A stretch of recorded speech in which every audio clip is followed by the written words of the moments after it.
கிறிஸ்துவுக்குள் பிரியமானவர்களுக்கு ஆண்டவராகிய இயேசு கிறிஸ்துவுடைய இனிய நாமத்தினாலே வாழ்த்துக்கள். எல்லாம் எப்படி இருக்கிறீங்க?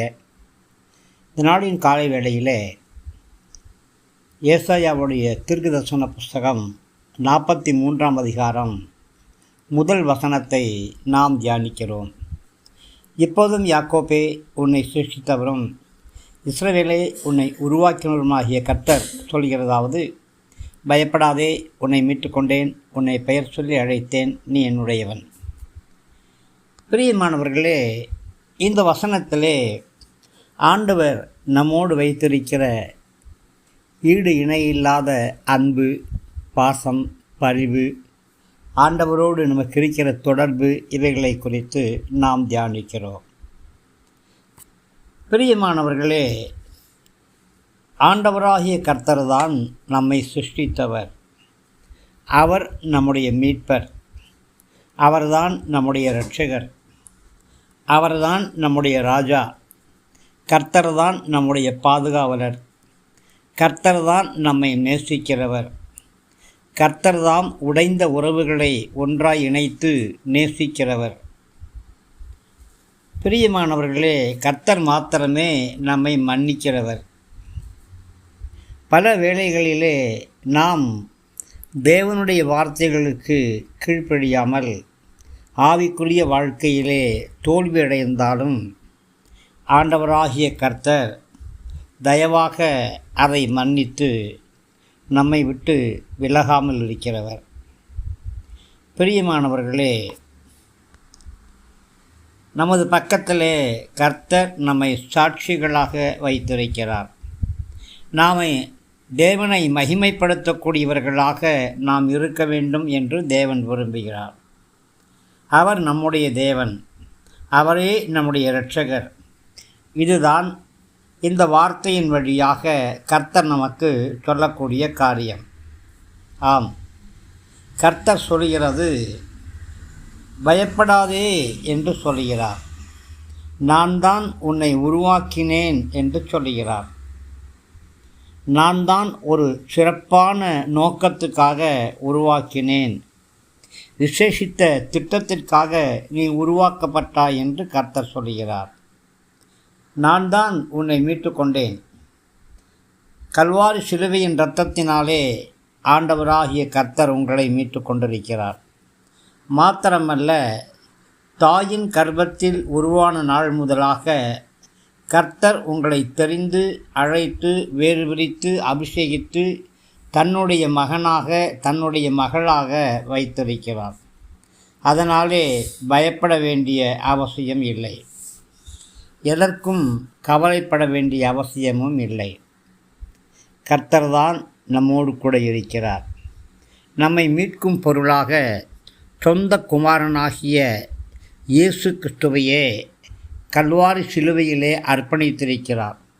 அதனாலே நாம் தைரியமாக கர்த்தர் என்னுடைய இரட்சகர், கர்த்தர் என்னுடைய மீட்பர் என்று தைரியமாக சொல்ல முடியும். கர்த்தருடைய அன்பு ஒருபொழுதும் மாறாது. கர்த்தருடைய கிருபை நம்மை விட்டு விலகாமல் இருக்கும். மட்டாய் தண்டிக்கிற கர்த்தர் அதிகமாய் மன்னிக்கிறவராய் இருக்கிறார். வானத்திலே சூரியன் சிறிது நேரம் மேகத்திலே மறைந்திருக்கும். மேகம் கலைந்த பிற்பாடு திடீரென்று சூரியனுடைய ஒளிக்கதிர்கள் பிரகாசமாய் தெரியும்.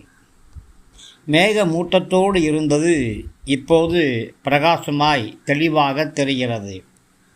அதை பார்க்கும் பொழுது நமக்கு மிகுந்த ஆச்சரியமாகவும் ஆனந்தமாகவும் ஆசீர்வாதமாகவும் இருக்கிறது. கர்த்தருடைய கிருபையும் அன்பும் இப்படித்தான் இருக்கிறது. பிரியமானவர்களே, நாம் கர்த்தருக்கு விரோதமாய் ஒரு சில காரியங்களை செய்யும் பொழுது கர்த்தர் தம்முடைய முகத்தை நமக்கு மறைத்து கொள்கிறார். ஆனாலும் கர்த்தர் ஒருபொழுதும் நம்மை மறந்து போவது கிடையாது.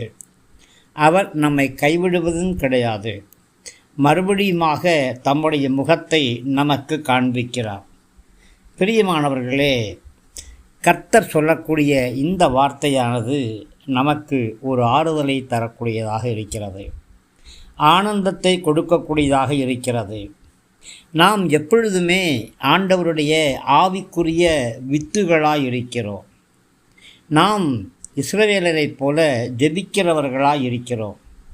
யாக்கோப்பை போல கர்த்தரிடத்திலே பயபக்தியாக இருந்து தேவனுக்கு முன்பாகவும் மனுஷனுக்கு முன்பாகவும் நீதிமான்களாய் இருக்க விரும்புகிறோம். ஸோ கர்த்தர் நம்மை ஆதரிக்கிறார்.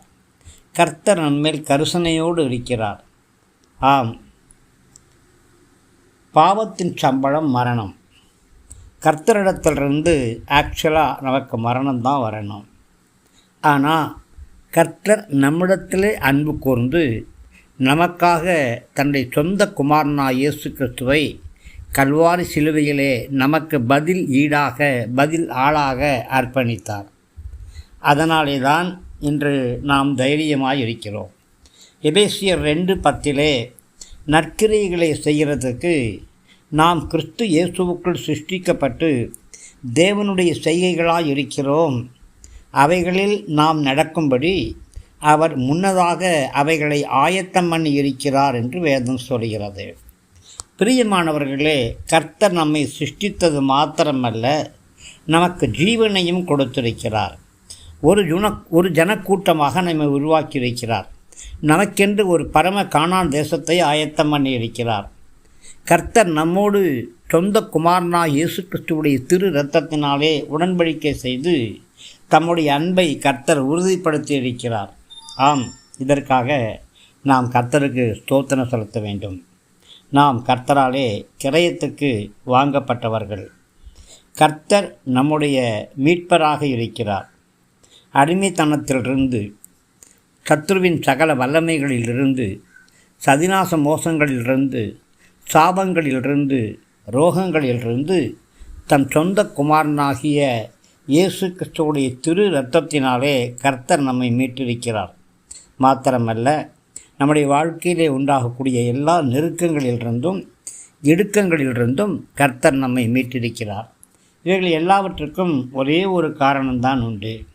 என்ன காரணம்? நீ என்னுடையவன், உன்னை பெயர் சொல்லி அழைத்தேன்.